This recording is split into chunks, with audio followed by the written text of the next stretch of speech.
crude laboratory in the basement of his home.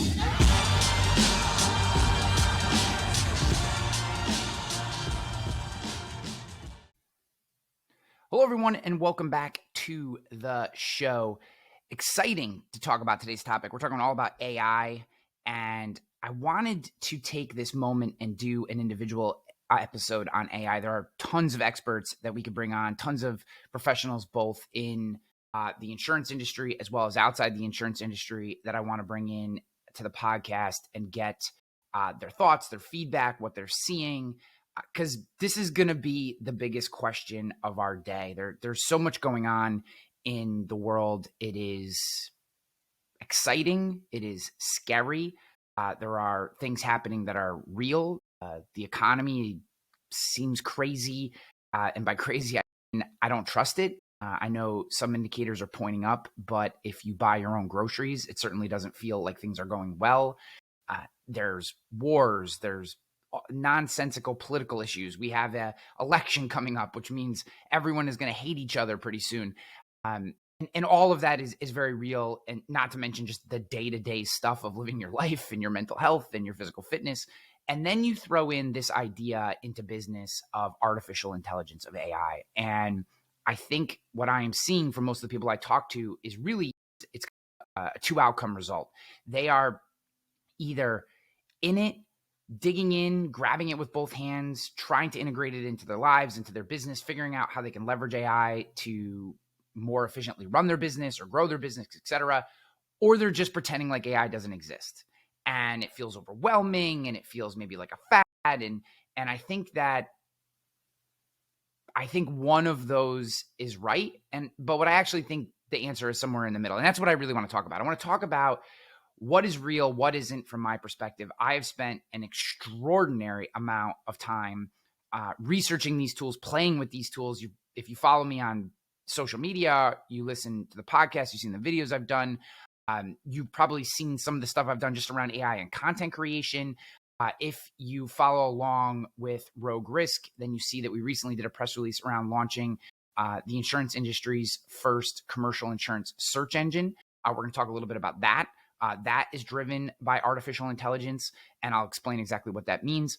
These are all really heady and important topics. And regardless if you're in insurance industry or not, in the podcast, listenership is growing outside of the insurance industry as well. We have a lot of listeners that are coming in who want to hear perspective. They want to hear some of the interviews. They want to grow in their own careers and lives as we continue to focus on kind of personal development and on business that aren't in the insurance industry.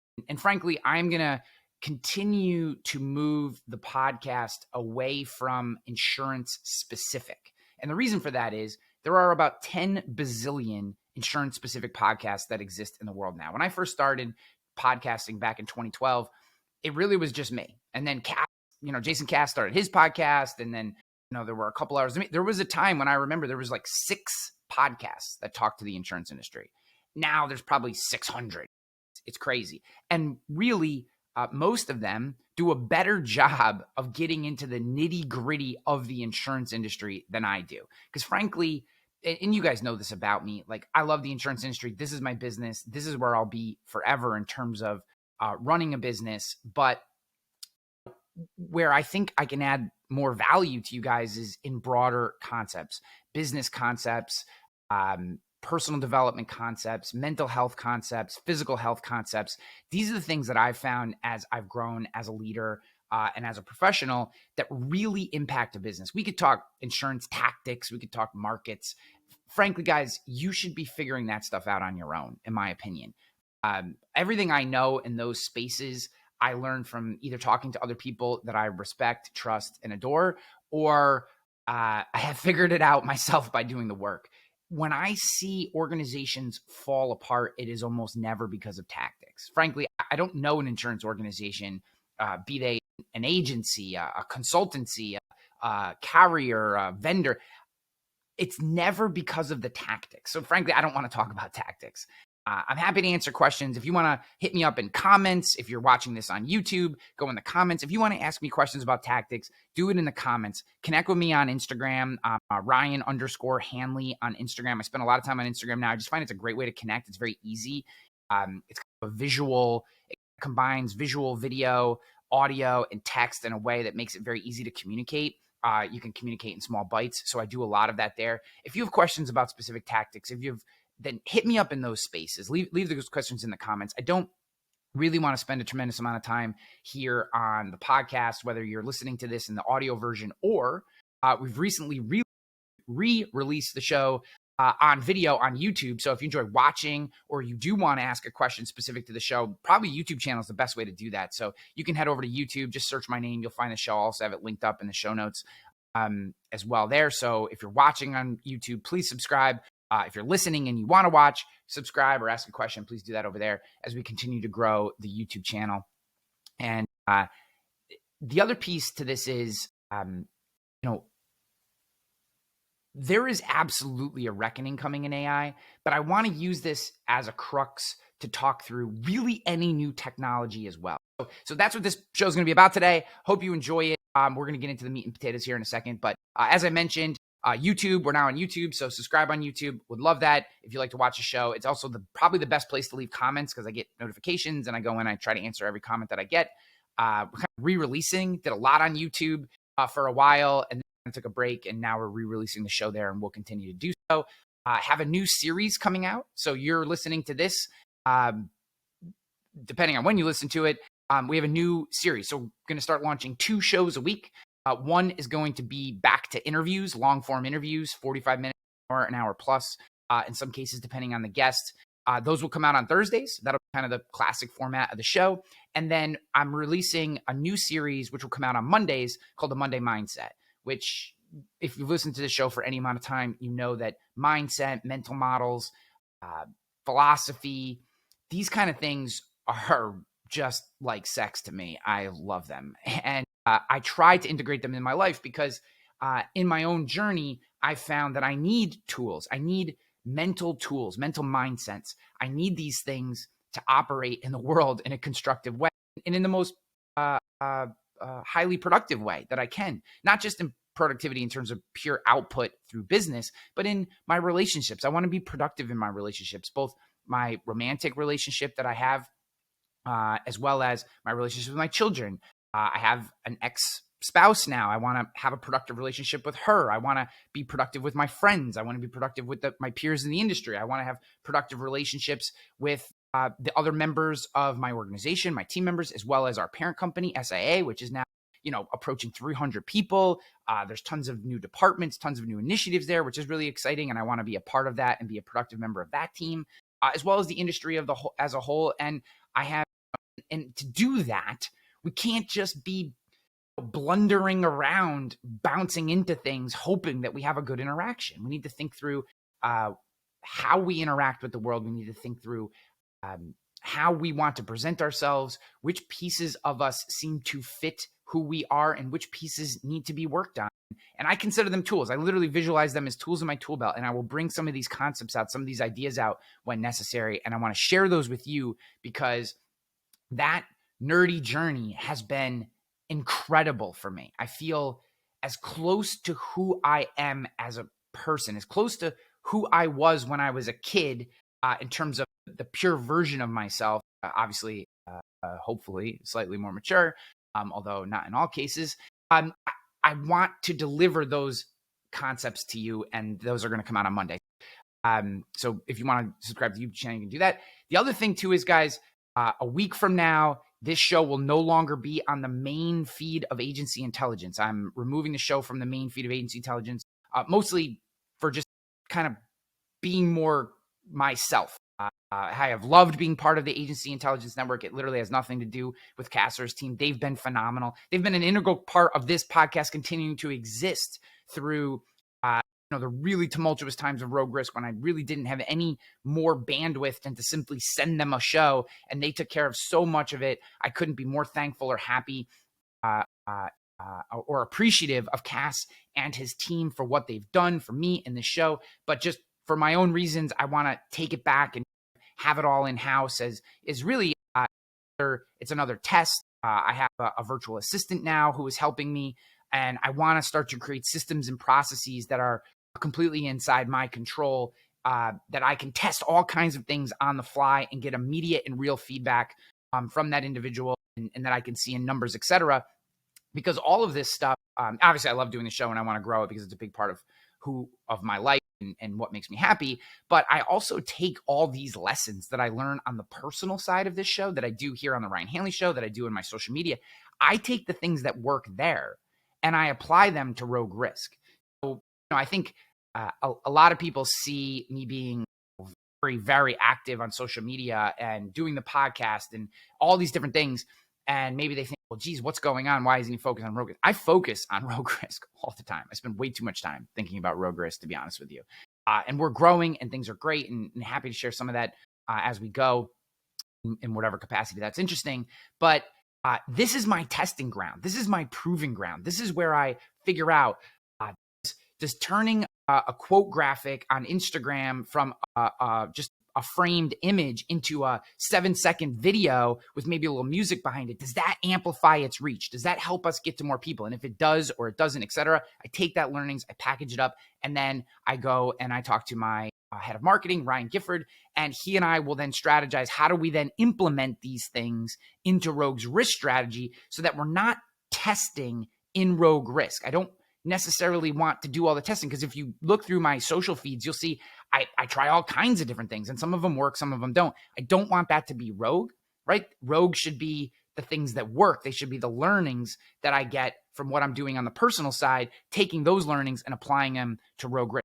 So when that is my process, and really, I think all of you should steal that process. If you want to get better in your business, if you want your business to grow, it's not always appropriate to be doing all that testing in your business brand.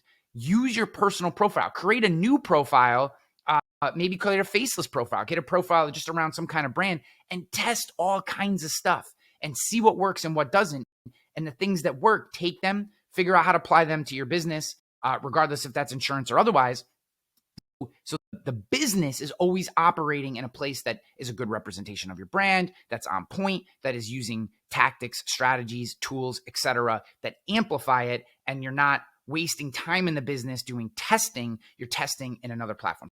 That's what I use my personal brand for. Also, I have a message. I love helping people. I love sharing what I'm doing. I love sharing all the different things, which is obvious as well. So it kind of provides a dual role. But the reason I do so much in kind of the Ryan Hanley brand, I'm doing air quotes for those of you listening, is because I take all of those learnings and then I have meetings with my team, and then we dissect what we think we can apply to Rogue Risk, and then we do it. So some of those things you'll see. So some of those things we're going to talk about. So long story short, if you're not subscribed to the podcast from an audio version to the Ryan Hanley feed, if you're not seeing my image, the Ryan Hanley show, in whatever podcast player you use, a week from today, you will no longer get the show. So would love for you to jump over and subscribe to the show in the audio feed if you still want that. If you prefer video or you like both, go over to YouTube and subscribe. If you have questions, comments, etc., that you want to connect with me, the best place to do that is on Instagram, Ryan_Hanley on Instagram. Okay, so that was way too long of an intro. Hopefully you got a little value there. Let's get on to the AI portion of this show. So we're 13 minutes in. Obviously, making words come out of my face hole is an expertise of mine, and I will continue to try to be a little more concise on the intros in the future. But we do have a lot of changes, launching the YouTube channel, launching a new show, etc. Felt justified, but all context that you did not need. All right, let's talk about AI. First and foremost, AI is coming. You can't do anything about it. It will impact your business regardless of industry. I don't care what you're doing. I don't care if you're doing handcrafted Etsy artisan things that you're creating.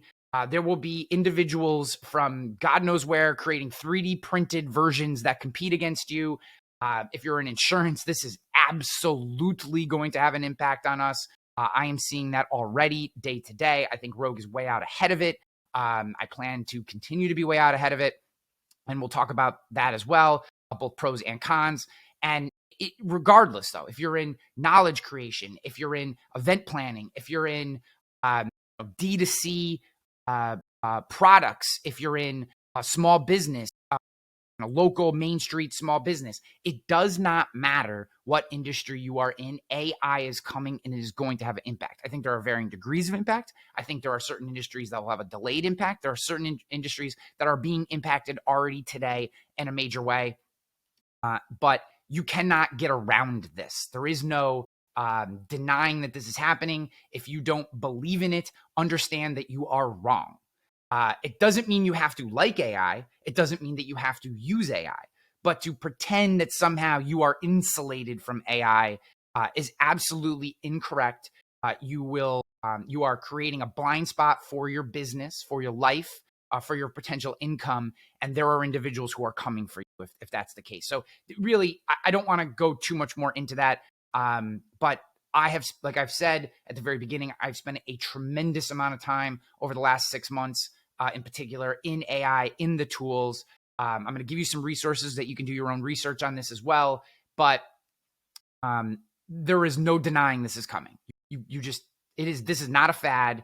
This is not something the government's going to come in and regulate. I frankly, because of how moronic our current political class is across the board, that is not a political statement on one side or the other, just these individuals that are making decisions for us at a national level are so focused on their own narcissistic self-interest and defeating the other side that they are going to miss this.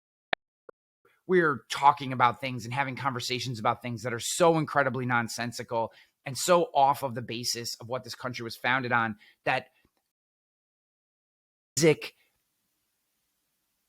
real intrinsic issues like AI impacting the day-to-day life of everyday citizens of America, or if you're outside of the country as well, at least in the US, we are going to miss this. This will be out ahead of politicians before they're able to regulate it. It's just absolutely going to be.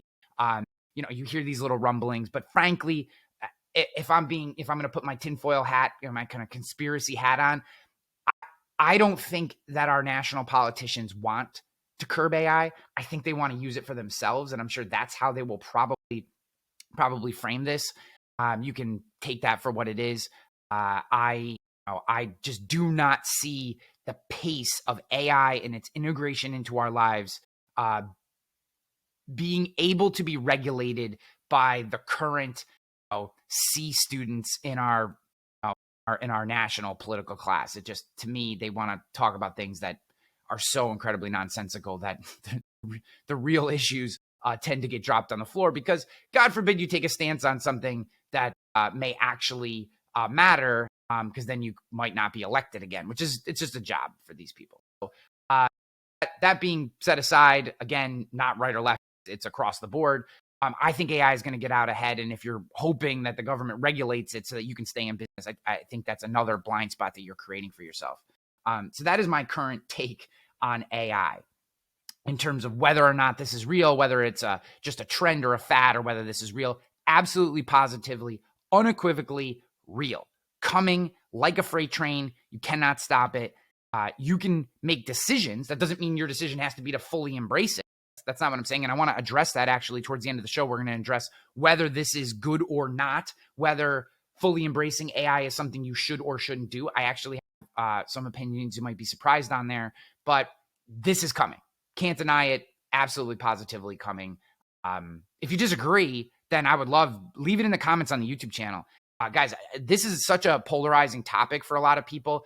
If you have comments, if you have questions, leave them in the comments on the YouTube channel. Again, subscribe to the YouTube channel. It's just search my name. You'll find me. If you need the actual URL, it's Ryan. It's youtube.com/Ryan M. Hanley. Middle name is Michael. Ryan M. Hanley, and you'll find the channel. So coming absolutely positively. I want to give you a resource, a great resource to do your own research on these things. It is one of many newsletters that I subscribe to, but it's called Prompts Daily. I will have a link both in the YouTube channel and in the show notes for the podcast to this, where you can sign up. It's free. It comes daily. It's Prompts Daily, but it's a great kind of what's happening, real-time news, not necessarily biased towards AI, just stories about what's happening in AI. It gives you trending tools. It breaks down some different things that are happening. It breaks down interviews, resources, news articles, as well as then giving you, which I think is really cool, prompts for ChatGPT, Midjourney, Bard, which is Google's AI tool, Bing. It gives you these different prompts that you can use to actually create things, which is a really good way to get a feel for testing. It's actually how I started. I found this newsletter when I was doing my own research, and I started using some of the prompts and seeing what the results were, and then playing around with it and testing, and then my nerdiness took off from there. But those prompts are really cool. They're a really good way to get started, as well as sometimes the way they create these prompts, I'll be like, oh my gosh, I could use that to create this. And then that's a great way to spin this message or see if I can capture this audience, or we could use this to create this kind of checklist that we've been looking for in our business. And there's some really great ways that we'll talk about how to accelerate what you do on a day-to-day basis. And that Prompts Daily newsletter is a great place to start. So again, in the YouTube description or in the show notes for the podcast, I'll have the link to that where you can subscribe.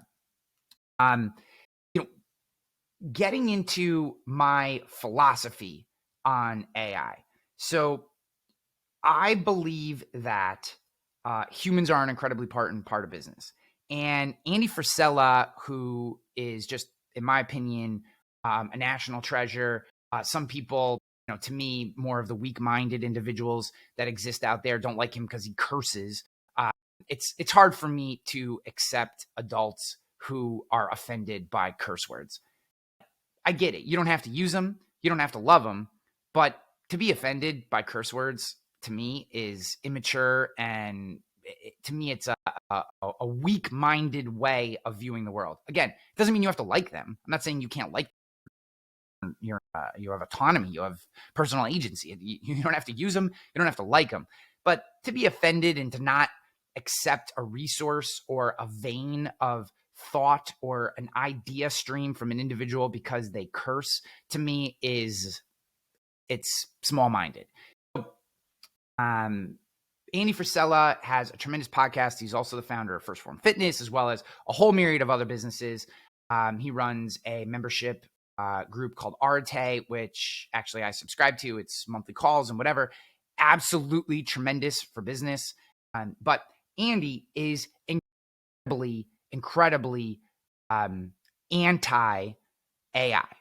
And he feels like going down the AI path is horrible for society, that AI will just ravage what it means to be a human and our humanity and the way we live and work and interact with each other, and that it will ultimately be a net negative for society. And he's actually doing everything he can to fight against businesses integrating AI or organizations integrating AI into their business.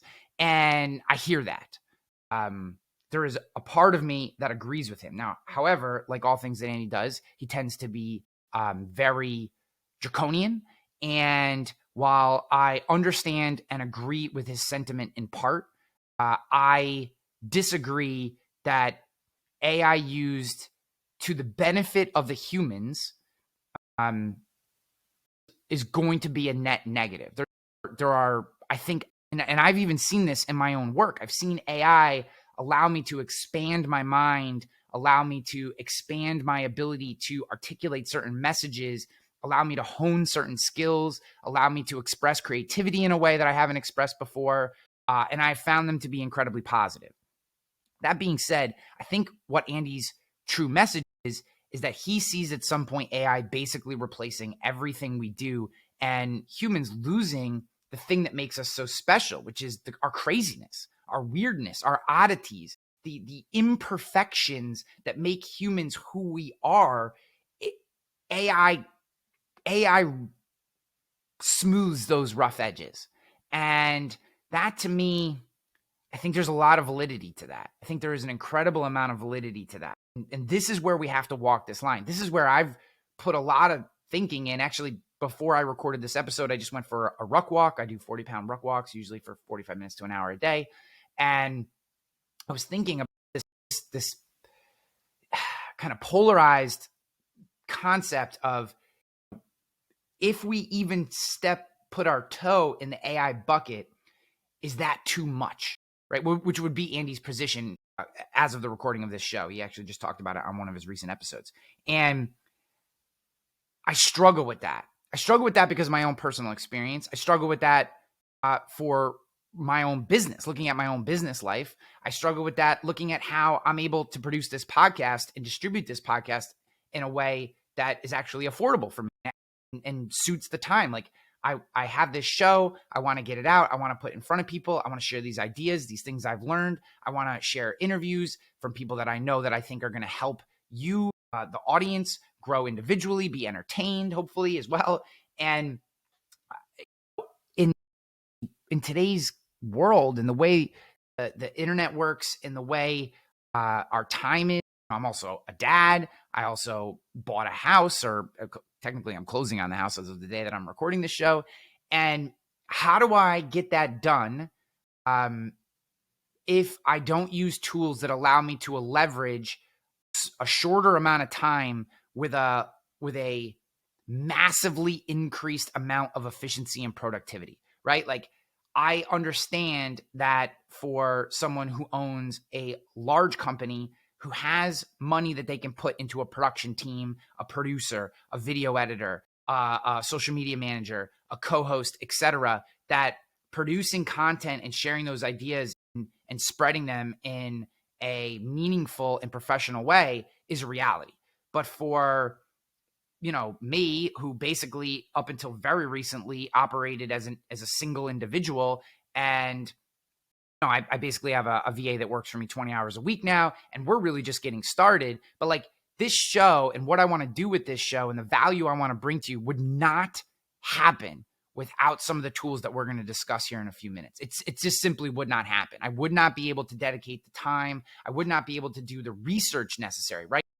I want to be more thoughtful in the message that I express to you. In order to do that, I need to do more research. I need to read more. I need to dive into topics. I don't just want to talk surfacey about a concept. I want to really dive in and give you the meat and potatoes, give you the backstories, give you the thought leaders, give you the people in history who have considered these topics and their thought process. I want to be able to steel me on the other side of the argument. I think one of the lessons that I learned from 2016, in which you guys are listening to the show, I voted for Donald Trump, and I did that, and I don't regret that. But I became very polarized in that moment. I was not part of the solution. I was absolutely part of the problem. Like, I don't regret my decision to vote for him. I voted for him again in 2020, and quite possibly will again, depending on who the Democratic candidate is. Although I do absolutely love Bobby Kennedy. So I would actually love it if it were Bobby Kennedy versus Vivek Ramaswamy. I think that would be just an absolutely amazing presidential race in which, regardless of who won, the country wins. But it doesn't. We probably will not get that. But my point is not who I voted for. I don't have no regrets for who I voted for. My problem is the way that I approached it. I felt like I was very polarized. I was very. I'm not proud of my approach to that election. I'm not proud of some of the comments that I made, particularly on Twitter, etc. Not so much because I disagree with the comments, but just they weren't additive. They were accusatory, and I don't like that, right? So I want to be able to steel man the other sides of these arguments. Like, I want to talk about why I think Andy Frisella feels the way he does, even though there is a portion of what he's saying that I disagree with. I think that's important to you guys. But to have that time, to be able to do that, I need to be able to leverage AI, which kind of makes my point is why I disagree with him.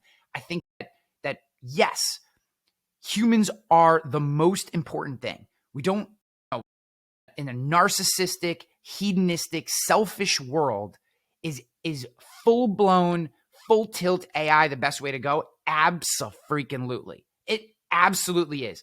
If all that matters is your own personal success and money, screw all the people, go full-blown AI, leverage your business all the way up through AI, you will most likely be able to find massive success, at least in part, but that success will be personal, and it'll be self-oriented. And while there's always a case to be made for that, I guess, I struggle with that as a Christian and believer of Stoicism and other concepts. I get why people might want to do that. I just think that I think narcissism is and really secularism is one of the biggest problems with our world today. I think we have to marry the two, and this is where my concept of human optimized business comes in. I think that there are places. I think Andy's concerns are right. There's this tremendous meme that went around Twitter.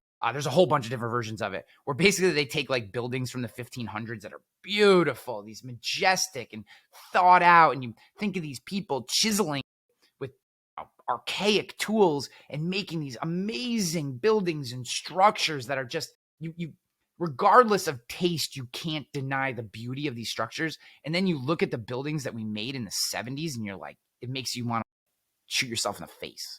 It's like, oh my God, how terrible is this? How much have we lost our self-respect for beauty, for this just utilitarian awfulness? And it's really interesting when you see that. So these memes were going through, and I was having a conversation with another Twitter account that I enjoy. And basically I said, I feel like as we become more reliant on technology, we lose our humanity and we lose the artisan skill that it takes to create pure beauty, right? We over leverage the technology and lose the intrinsic skills because we're so bent on the technology. And I think that is the tightrope walk that's going to get us to success. I don't think Andy's AI is the worst, everything that's AI is going to ruin our life is right. I also do not think that I'm going to AI absolutely everything about my business and I'm going to fire people if I can replace them with AI tools and robots, etc. I also do not think that is the right path because I think we lose who we are. I think the path is going to be in the middle, and it is this idea of human optimized business. And that is the tightrope walk that I am trying to maneuver with both this podcast and the content that I create personally, and then taking those lessons, obviously, as we talked about before, and applying them to Rogue Risk. Rogue Risk has always been about human optimization. It's about giving the humans the ability, the space and the time to be human, to do the work that humans do best, the creative problem solving, the interpersonal and relational skills, the creativity. These are the things that make humans special and amazing.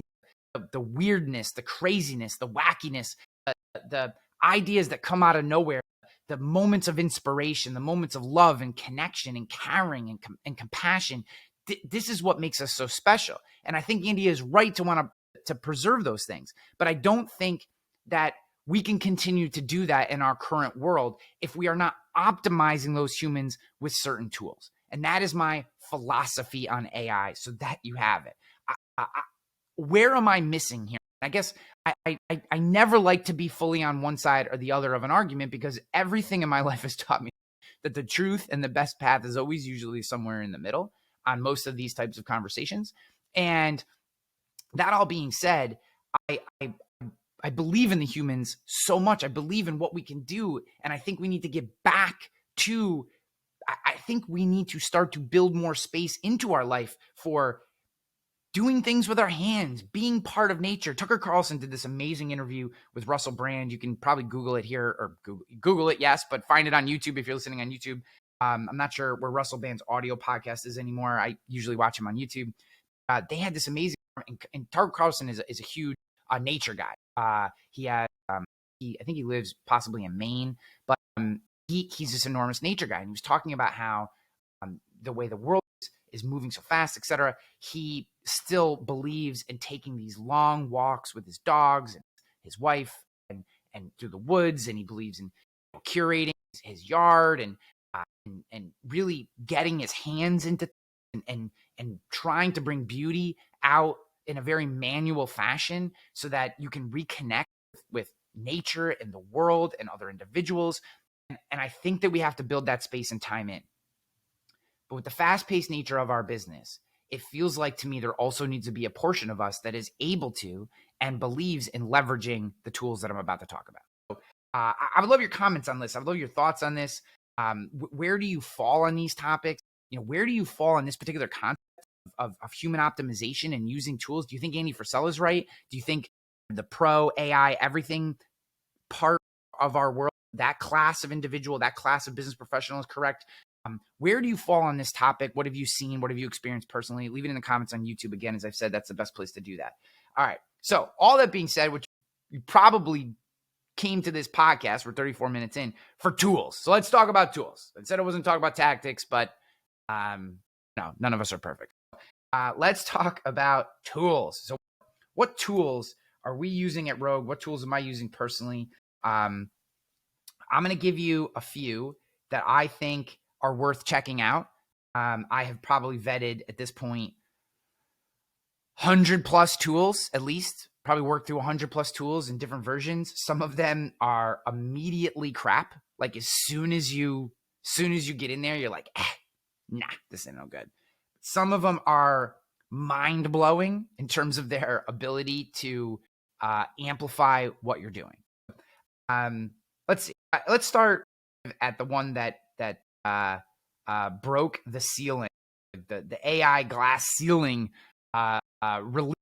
released that out into the world.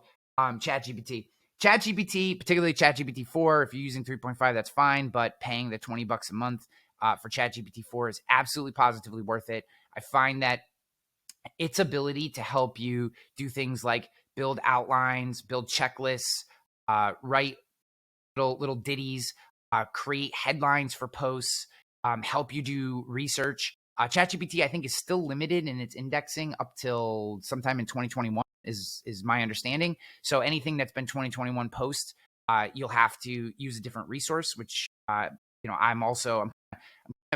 cross-referencing Bard. So if you go to bard.google.com, you can cross-reference Bard with ChatGPT 4, and you can get some incredible research. So, when I'm thinking about different things, particularly for like the Monday mindset or other things that I'm doing, I'm cross-referencing the two. I'm using both at the same time. Bard is also good because Bard can actually reach out into the internet and do things like review your website. So I recently asked Bard to review roguerisk.com and all of its workers' compensation content and deliver 5 headlines or topic ideas that Bard felt were missing from telling the entire workers' compensation story. And I basically just wanted to see what it would do. And it was interesting. Actually, 2 of them I had already created resources on, which was an interesting result. And I have to think through exactly what that means. But 3 of them were gaps in content. And those gaps in content, I wanted to fill those gaps. I wanted to make sure that if someone comes to Rogue Risk and searches our website, that we are able to provide them with a all-encompassing resource of insurance material.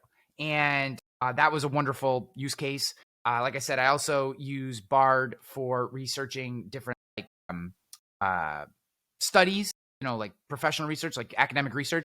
Hey, can you find me, 3 of the most referenced academic papers on, say, discipline or whatever. That's kind of a trite example, but just to give you an idea.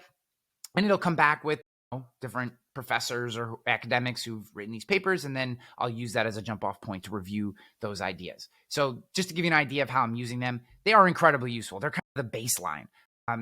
I would use both today. I don't necessarily trust one or the other. Understand, you cannot trust these things 100%. You can't just assume because ChatGPT 4 says it that it's absolutely true. I think cross-referencing is important. Look at the source material as best you can, and make sure you don't just copy and paste things that these things write for you in without rereading them. These are still just computers, and they're still relatively new. The technology is still relatively new. They are incredibly useful and valuable when used in the appropriate ways, but you are still responsible for what you put out. ChatGPT 4 said so is not a appropriate response to putting something out into the world that is incorrect. So, ChatGPT 4 and Bard are really good places to start. For images, I use Midjourney. Midjourney, if you can Google Midjourney. Midjourney, you need to download and use a Discord forum, which turns some people off because it feels techie. This is AI, people. You're going to have to lose your Luddite hat if you want to engage in some of these things. It's really easy to set up and they show you, but it does take a few steps. Once you have it set up, it's literally just click and you're in. What Midjourney does is create these ridiculously detailed, amazing AI images that you're seeing in the world, they're most likely created by Midjourney. That's most likely the case. And there are other tools. There's Dolly that ChatGPT 4 has. I like Midjourney better personally. And what I like is, you can create these kind of dreamscape, these hyper realistic, I did one post around, I did a couple I did a LinkedIn post series around hiring, because we're hiring at Rogue Risk. If you're an insurance producer or anyone who's interested in an insurance production career, Rogue Risk is always hiring producers. You can go to join.roguerisk.com and learn more. I created this entire series because we have openings right now and we are actively hiring. And I basically told Midjourney to create these set graphics, and they a happy professional who just learned they got the job of their the job of their dreams, right? That's not exactly what I put, but something like that. And it comes out with all these different iterations of that concept, and then you can create variables, subtle changes, you can change the fidelity of the image. You can do all kinds of different things. You can zoom out, zoom in, pull left, right. There's all kinds of different things that you can do to make this image very unique and interesting. And versus having to go find stock photography, I find it is a really interesting way to differentiate, because what you feed it in terms of the prompt is what it produces. So it's limited by your creativity to create prompts. And as you learn how to prompt these tools more effectively, you can have them create these just extraordinary images. They're very eye-catching, and I really enjoy it. Midjourney is a great one for images. The next one I'm going to give you to look at is for all of you LinkedIn users. Taplio, Taplio. I will have a link to Taplio both in the show notes below. I'll have a link to all this stuff in the show notes below and in the YouTube description. But Taplio is a tool specifically for LinkedIn. It's just for LinkedIn. It's just for posting on LinkedIn. But if you are a user of LinkedIn, beyond just like you log in and read stuff, if you are posting, if you're trying to grow an audience there, if you're trying to share a message, if you're trying to reach customers, if you're trying to reach, I use it a lot for hiring, right? I create stuff. A lot of the stuff that I create on LinkedIn is to give people insights into who I am as a leader, into who Rogue is as a company, into the different things that I'm doing, and my philosophy, etc. So that when we're looking to bring people into our company, they know more about us than just, there's this job posting. So I'm very active on LinkedIn, and Taplio is, in my opinion, an absolute must of a tool. It allows you to find trending posts. It allows you to use simple ideas and have the AI expand upon them that then you can edit and iterate on. It allows you to take a post that you wrote, and maybe it's a little too wordy, too long. A lot of us are too wordy. While I can be fairly concise and written word, obviously in the verbal, when I'm speaking, that's not the case. But it can help you make it shorter, make it longer, bolder. It can give you suggestions on ways to add calls to action, or maybe your post is missing a hook, so it can call out kind of simple structural things that are wrong, and then schedule those posts out over time. So I'm usually about 2 weeks out on LinkedIn with just consistent content. I'm always posting things that come up randomly, but I like to have at least one, possibly two posts on LinkedIn every day scheduled out about 2 weeks ahead of time. And that keeps my LinkedIn active. It keeps people associating to the brand. It keeps people associated to our mission, our goals, etc., which is all really highly important when you're growing anything, whether it's growing a podcast, a show, a media property, or you're trying to grow your business, trying to find new partners, new customers, new vendors, new employees. LinkedIn is a wonderful tool. Taplio is absolutely positively the best tool that I have found for dominating LinkedIn. It just is. It does come with a cost. You'll have to pay it. Don't be cheap. These tools cost money. Pay the money. If you're listening to this show, I would, and this thing is important to you. I'm not saying you should use all these tools. There are plenty of tools that I've tried, paid a month's worth, didn't like them, and got rid of them. But if these things are important, if LinkedIn's important to you, you're probably going to have to pay some money if you want the tools that are really going to help you grow. What most people do is they don't pay the money, they go the cheapo route, and then they wonder why they're never successful. Don't be that person. right? If you actually want the success, pay the money, do the work, be successful. It's that easy. Okay. Taplio is a good one. There is a similar tool. It's actually made by the same company. Looks and feels exactly like Taplio, unless you are into Twitter. And it's called Twitter Hunter. I tried it. I think it's amazing. Growing my Twitter is not a big priority to me, so I don't use the tool anymore. I tried it. I think it's wonderful for all the same reasons that I just described for Taplio, except it's focused on Twitter. Growing my Twitter is not a priority to me. I like Twitter a lot. I think it's hilarious and amazing, but growing my Twitter presence is not something that drives me today. Maybe in the future. Twitter Hunter, if you're interested in it, similar tool, amazing. The last tool that I want to talk about today, and again, there's so many, but I also don't want to give you guys every secret that I have, because some of it isn't secrets.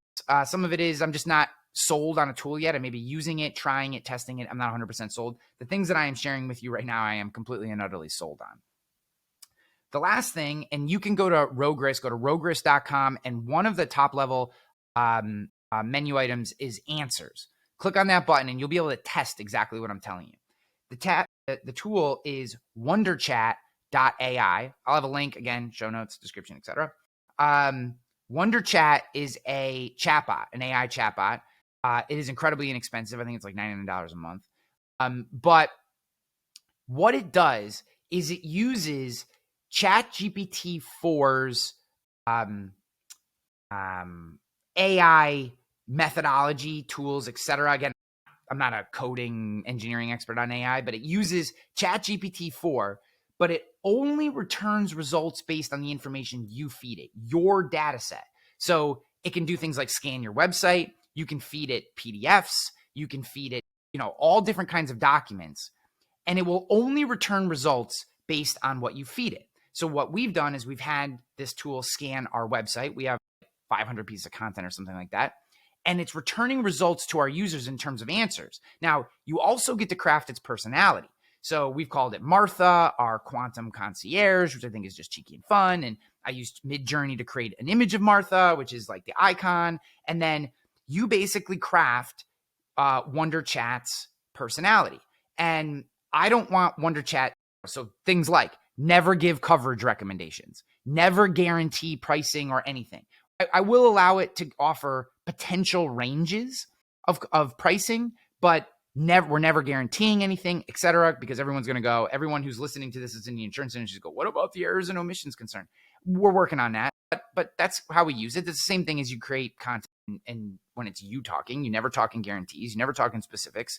You give people an idea of what they should be considering and an idea of what something means, but ultimately they have to either make the decision themselves or talk to a professional. You never want to guarantee anything when it comes to these types of things.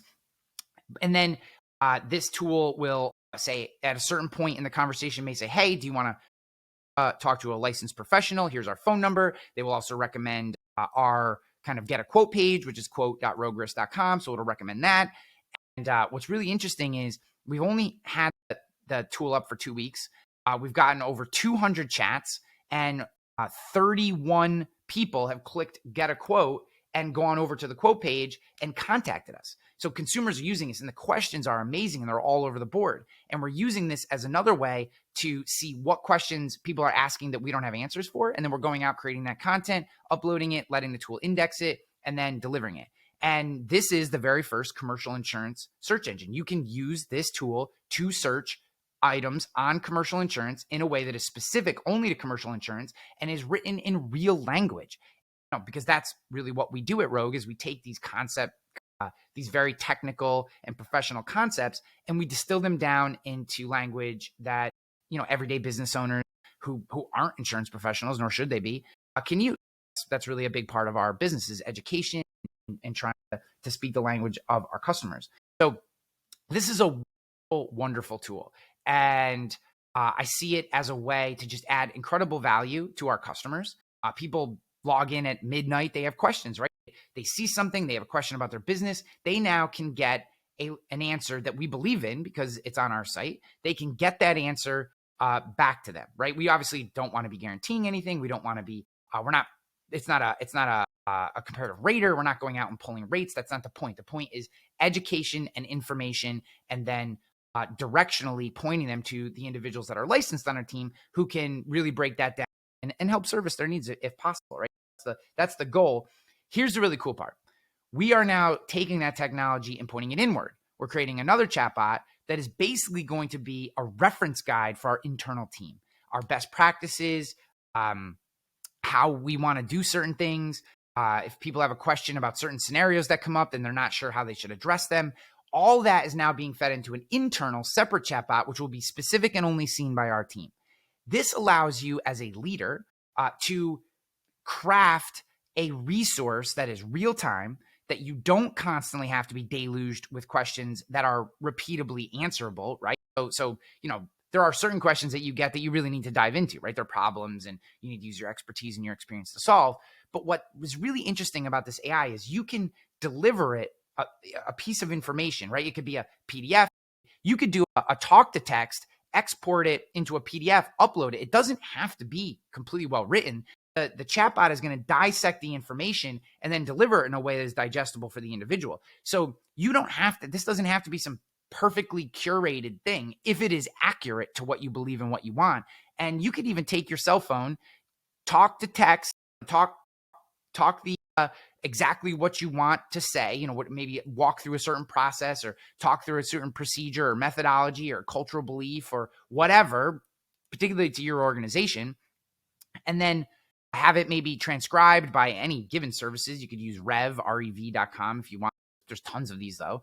And then take that text, upload it to the chatbot, and now your team, if they have a question, can go to the chatbot and say, "Hey, how do we do this? How do we bill our customers?" And we bill our customers. We go into this system. We create an invoice. The invoice needs to be properly numbered, et cetera, et cetera. And it can literally outline a checklist. And now the employee doesn't have to search some Google Drive or whatever, some crappy Microsoft product. They literally have the answer sitting right in front of them in real time based on what you want it to be. And that, to me, my friends, is a true value-driven use case on how you optimize the humans, right? You're not replacing the humans. You're just giving them a tool that allows them to spend less time on the mechanical transactional things and more time on the problem solving, on the creativity, on the relational aspects of their job that really make us who we are, which is humans. So I hope this was interesting. I hope it helped. I know we did a lot of philosophy talk at the beginning. Did give you some tools at the end, so you got that little hit of tactics and tools that you guys always like. But would love your feedback on AI. I'd love to know where you're at with this stuff. I would love to know what is going on in your business. I don't care if you're in the insurance industry. I don't care if you're outside the insurance industry. I don't care what your particular issue is. I'd love to know where you're sitting on this, what you've tried, what you've seen, what you see coming. Hit me up in the comments below. Let's have a conversation. And maybe in future episodes, we'll pull some of those comments and actually talk through some of them so that we can continue the conversation as we go. Because I don't think AI is going anywhere. Hopefully I made that clear. My friends, I love you for listening to the show. I hope you enjoyed it. If you did, subscribe if you're not subscribed. Tell a friend if you haven't already, if there's someone out there that enjoys this stuff. But either way, appreciate the hell out of you. I'm out of here. Peace.